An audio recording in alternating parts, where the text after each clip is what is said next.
পরম করুণাময় এবং অসীম দয়াময় মহান আল্লাহ নামে শুরু করছি। আমার প্রিয় ভাই ও বোনেরা, আসসালামু আলাইকুম রহমতুল্লাহি ওয়া বারাকাতুহু। আশা করি মহান আল্লাহ তাআলার অশেষ মেহেরবানিতে আপনারা সবাই ভালো আছেন। ভিউয়ার্স, এর আগে একটা এপিসোডে আমরা দাজ্জালের পরিচয় এবং আগমন নিয়ে আলোচনা করেছিলাম। সেই ভিডিওর কমেন্ট বক্সে দাজ্জালের প্রতি আপনাদের জানার আগ্রহ বিবেচনা করে আরও একটি ভিডিও নিয়ে হাজির হলাম। আমাদের আজকের এই ভিডিওতে জানব দাজ্জাল কোন দিক থেকে আসবে, বর্তমানে কোথায় আছে, কি তার পিতামাতার পরিচয়, সেই সাথে দাজ্জালের ভয়ানক শেষ পরিণতির বিস্তারিত জানতে পুরোটা সময় আমাদের সাথেই থাকুন।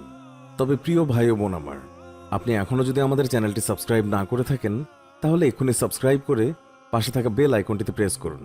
তাহলে আমাদের চ্যানেলের নতুন ভিডিও আপলোডের সাথে সাথেই খুব দ্রুত নোটিফিকেশন চলে যাবে আপনার কাছে। তো চলুন আর কথা না বাড়িয়ে চলে যাওয়া যাক আমাদের মূল আলোচনায়। বনি আদমেরই একজন মানুষ অভিশপ্ত দাজ্জাল। এই দাজ্জাল নিজেকে রব হিসেবে ঘোষণা দেবেন। শেষ দামানায় অর্থাৎ কিয়ামতের পূর্ব মুহূর্তে তার আগমন ঘটবে। সমস্ত পৃথিবী সে বিচরণ করবে। রাসূলুল্লাহ সাল্লাল্লাহু আলাইহি ওয়াসাল্লাম দাজ্জালের বিভিন্ন বিষয়ে তার উম্মতের জন্য সুস্পষ্ট তথ্য উপস্থাপন করেছেন। সে হবে লাল রঙের এক যুবক। তার বহিঃপ্রকাশ এবং আগমনের স্থান সম্পর্কে রাসূলুল্লাহ সাল্লাল্লাহু আলাইহি ওয়াসাল্লাম হাদিসে সুস্পষ্ট ভাষায় বর্ণনা করেছেন। হযরত নওয়াস ইবনে সামান রাদিয়াল্লাহু তাআলা আনহু থেকে বর্ণিত, রাসূলুল্লাহ সাল্লাল্লাহু আলাইহি ওয়াসাল্লাম দাজ্জালের আগমনের ব্যাপারে উল্লেখ করে বলেন, অভিশপ্ত দাজ্জাল শাম মানে সিরিয়া এবং ইরাকের মধ্যবর্তী এক পথ দিয়ে বের হবে। অতঃপর ডানে এবং বামে ধ্বংসযজ্ঞ চালাবে। মুসলিম। রাসূলুল্লাহ সাল্লাল্লাহু আলাইহি ওয়াসাল্লাম আরও বলেছেন, দাজ্জাল মক্কা এবং মদিনা ব্যতীত সকল দেশে পদচারণা করবে। বুখারী ও মুসলিম। এবার জেনে নেব দাজ্জালের পিতামাতার পরিচয়। হযরত আবু বকর রাদিয়াল্লাহু তাআলা আনহু বলেছেন, নবী করিম সাল্লাল্লাহু আলাইহি ওয়াসাল্লাম বলেছেন, দাজ্জালের পিতামাতা ৩০ বছর পর্যন্ত দাম্পত্য জীবন কাটাবে, কিন্তু তাদের কোনো সন্তান হবে না। ৩০ বছর পর তাদের একটি পুত্র সন্তানের জন্ম হবে, যার দাঁতগুলো বড় বড় হবে। তার মাধ্যমে কোনো উপকারী কার্য সাধিত হবে না। অন্যান্য ছেলে সন্তান যেমন ঘরের কাজে মাতা পিতার সহায়তা করে থাকে, এমন কোনো সহায়তামূলক কাজ সে করবে না। তার দু চোখে থাকবে ঘুম, কিন্তু অন্তর জাগ্রত থাকবে।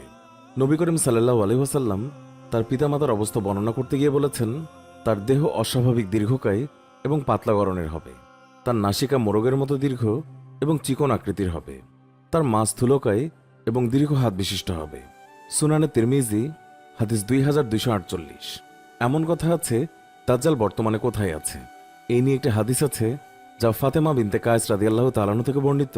তিনি বলেছেন, আমি মসজিদে গমন করে নবী করিম সাল্লাল্লাহু আলাইহি ওয়াসাল্লামের সাথে নামাজ আদায় করলাম।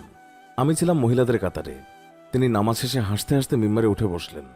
প্রথমেই তিনি বললেন, প্রত্যেকেই যেন আপন আপন জায়গায় বসে থাকে। অতঃপর তিনি বললেন, তোমরা কি জানো আমি কেন তোমাদেরকে একত্রিত করেছি? তারা বললেন, আল্লাহ এবং তার রাসূলই ভালো জানেন। অতঃপর তিনি বললেন, আমি তোমাদেরকে এই সংবাদ দেওয়ার জন্য একত্রিত করেছি যে তামিম আদ-দারি ছিল একজন খ্রিস্টিয়ান লোক। সে আমার কাছে আগমন করে ইসলাম গ্রহণ করেছে। অতঃপর সে মিথ্যুক দাজ্জাল সম্পর্কে এমন ঘটনা বলেছে যা আমি তোমাদের কাছে বর্ণনা করতাম।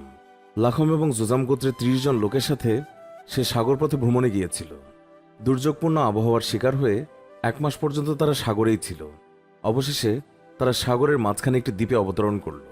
দ্বীপের ভিতরে প্রবেশ করে তারা মোটা মোটা এবং প্রচুর চুল বিশিষ্ট একটি অদ্ভুত প্রাণীর সন্ধান পেল। চুল দ্বারা সমস্ত শরীর আবৃত থাকার কারণে প্রাণীটির অগ্রপশ্চাৎ নির্ধারণ করতে সক্ষম হল না। তারা বলল, অকল্যাণ হোক তোমার, কে তুমি? সে বলল, আমি সংবাদ সংগ্রহকারী গোয়েন্দা। তারা বলল, কিসের সংবাদ সংগ্রহকারী? তারপর প্রাণীটি দ্বীপের মধ্যে একটি ঘরের দিকে ইঙ্গিত করে বলল, হে লোক সকল, তোমরা এই ঘরের ভিতরে অবস্থানরত লোকটির কাছে যাও। সে তোমাদের কাছ থেকে সংবাদ সংগ্রহ করার জন্য অধীর আগ্রহে অপেক্ষা করছে। তামিম দারি বলেন, প্রাণীটি যখন একজন লোকের কথা বলল তখন আমার ভয় হলো সে হতে পারে সে একটি শয়তান। তথাপি আমরা ভীত হয়ে দ্রুত অগ্রসর হয়ে ঘরটির ভিতরে প্রবেশ করলাম। সেখানে প্রবেশ করে আমরা বৃহদাকার একটি মানুষ দেখতে পেলাম। এত বড় আকৃতির মানুষ আমরা ইতিপূর্বে আর কখনো দেখিনি। তার হাত দুটিকে ঘাড়ের কাছে একত্রিত করে হাঁটু এবং গোড়ালির মধ্যবর্তী স্থানে লোহার শিকল দ্বারা বেঁধে রাখা হয়েছে। আমরা বললাম, মরণ হোক তোমার, কে তুমি? সে বলল, তোমরা আমার কাছে আসতে সক্ষম হয়েছ, তাই আগে তোমাদের পরিচয় দাও। আমরা বললাম, আমরা একদল আরব মানুষ, নৌকায় আরোহণ করলাম। সাগরের প্রচণ্ড ঢেউ আমাদেরকে নিয়ে ১ মাস পর্যন্ত খেলা করল। অবশেষে তোমার দ্বীপে উঠতে বাধ্য হলাম। দ্বীপে প্রবেশ করেই প্রচুর লোম বিশিষ্ট এমন একটি জন্তুর সাক্ষাৎ পেলাম, প্রচুর পশমের কারণে যার অগ্রপশ্চাৎ চেনা যাচ্ছিল না। আমরা বললাম, অকল্যাণ হোক তোমার, কে তুমি? সে বলল, আমি সংবাদ সংগ্রহকারী গোয়েন্দা। আমরা বললাম, কিসের সংবাদ সংগ্রহকারী? অতঃপর প্রাণীটি দ্বীপের মধ্যে এই ঘরের দিকে ইঙ্গিত করে বলল, হে লোক সকল, তোমরা এই ঘরের ভিতরে অবস্থানরত লোকটির কাছে যাও। সে তোমাদের নিকট থেকে সংবাদ সংগ্রহ করার জন্য অধীর আগ্রহে অপেক্ষা করছে। তাই আমরা তার ভয়ে তোমার কাছে দ্রুত আগমন করলাম। হতে পারে তুমি একজন শয়তান, এ ভয় থেকেও আমরা নিরাপদ নই। সে বলল, আমাকে তোমরা বাইসান সম্পর্কে সংবাদ দাও। আমরা তাকে বললাম, বাইসানের কি সম্পর্কে জিজ্ঞাসা করছো? সে বলল, আমি তথাকার খেজুর বাগান সম্পর্কে জিজ্ঞাসা করছি। সেখানকার গাছগুলোকে এখনও ফল দেয়? আমরা বললাম, হ্যাঁ, সেদিন বেশি দূরে নয় যেদিন গাছগুলোতে কোনো ফল ধরবে না। তারপর সে বলল, আমাকে বুহাইরাতুত তারাবিয়া সম্পর্কে সংবাদ দাও। আমরা তাকে বললাম, বুহাইরাতুত তারাবিয়ার কি সম্পর্কে জিজ্ঞাসা করছো? সে বলল, আমি জানতে চাই সেখানে কি এখনও পানি আছে? আমরা বললাম, তথায় প্রচুর পানি রয়েছে। সে বলল, অচিরেই সেখানকার পানি শেষ হয়ে যাবে। সে পুনরায় বলল, আমাকে জুগার নামক ঝর্ণা সম্পর্কে সংবাদ দাও। আমরা তাকে বললাম, সেখানকার কি সম্পর্কে তুমি জানতে চাও? সে বলল, আমি জানতে চাই সেখানে কি এখনও পানি আছে? লোকেরা কি এখনও সেই পানি দিয়ে চাষাবাদ করছে? আমরা বললাম, তথায় প্রচুর পানি রয়েছে। লোকেরা সেই পানি দিয়ে চাষাবাদ করছে। সে আবার বলল, আমাকে উম্মিদের নবী সম্পর্কে জানাও। আমরা বললাম, সে মক্কায় আগমন করে বর্তমানে মদিনায় হিজরত করছে। সে বলল, আরবরা কি তার সঙ্গে যুদ্ধ করেছে? আমরা বললাম, হ্যাঁ। সে বলল, ফলাফল কি হয়েছে? আমরা তাকে সংবাদ দিলাম যে পার্শ্ববর্তী আরবদের উপর তিনি জয়লাভ করেছেন, ফলে তারা তার আনুগত্য করে নিয়েছে। সে বলল, তাই নাকি? আমরা বললাম, তাই। সে বলল, তার আনুগত্য করাই তাদের জন্য ভালো। এখন আমার কথা শোনো, আমি হলাম দাজ্জাল। অচিরেই আমাকে বের হওয়ার অনুমতি দেয়া হবে। আমি বের হয়ে 40 দিনের ভেতরে পৃথিবীর সমস্ত দেশ ভ্রমণ করব। তবে মক্কা মদিনায় প্রবেশ করা আমার জন্য নিষিদ্ধ থাকবে। যখনই আমি মক্কা বা মদিনায় প্রবেশ করতে চাইব, তখনই ফেরেশতাগণ কোষমুক্ত তলোয়ার হাতে নিয়ে আমাকে তাড়া করবে। মক্কা মদিনার প্রত্যেকটি প্রবেশপথে ফেরেশতাগণ পাহারা দেবেন।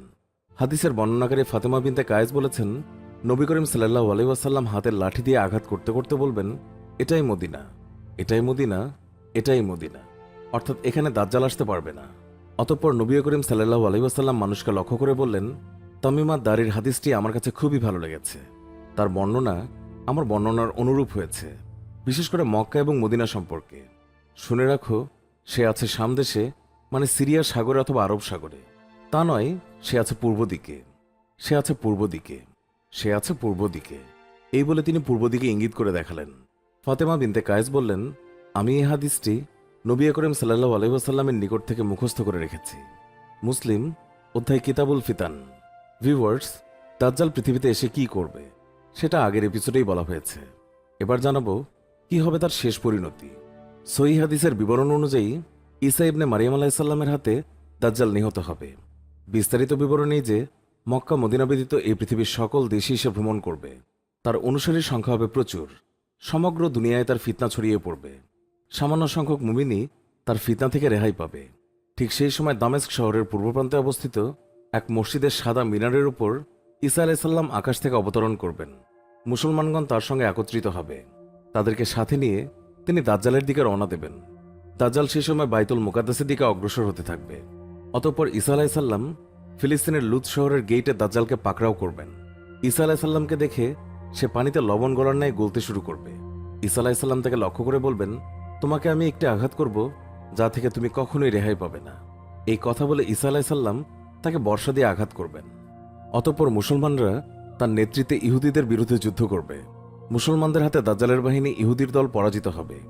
তারা কোথাও পালাবার স্থান পাবে না। গাছের আড়ালে পালানোর চেষ্টা করলে গাছ বলবে, হে মুসলিম, এসো, আমার পেছনে একজন ইহুদি লুকিয়ে আছে, আসো এবং তাকে হত্যা করো। পাথর বা দেয়ালের পিছনে পলায়ন করলে পাথর বা দেয়াল বলবে, হে মুসলিম, আমার পেছনে একজন ইহুদি লুকিয়ে আছে, এসো, তাকে হত্যা করো। প্রিয় ভাই ও বোনেরা, দাজ্জাল সম্পর্কিত গোপন তথ্যগুলো আমাদের 2 ভিডিওতে তুলে ধরার চেষ্টা করেছি। এরপরও ব্যক্তিগতভাবে আপনার কিছু জানার থাকলে ভিডিওর কমেন্ট বক্সে প্রশ্ন করতে পারেন। তাই মতামত জানাতে ভুলবেন না কেমন লেগেছে আমাদের আজকের এই ভিডিওটি। আপনার একটি কমেন্টই হতে পারে আমাদের পথ চলার পাথেও। সেই সাথে ভিডিওটিতে অবশ্যই একটি লাইক দিন এবং অনেক অনেক শেয়ার করুন। আর এখনও যদি আমাদের চ্যানেলটি সাবস্ক্রাইব না করে থাকেন, তাহলে এখনই সাবস্ক্রাইব করে পাশে থাকা বেল আইকনটিতে ক্লিক করুন। এতে করে আমাদের নতুন ভিডিওর নোটিফিকেশন সবার আগে পৌঁছে যাবে আপনার কাছে। ইসলামের আরও এমনি গুরুত্বপূর্ণ ভিডিও নিয়মিত পেতে আমাদের চ্যানেলটি সাবস্ক্রাইব করে আমাদের সাথেই থাকুন। এতক্ষণ ধরে আমাদের ভিডিওটি দেখার জন্য অনেক অনেক ধন্যবাদ।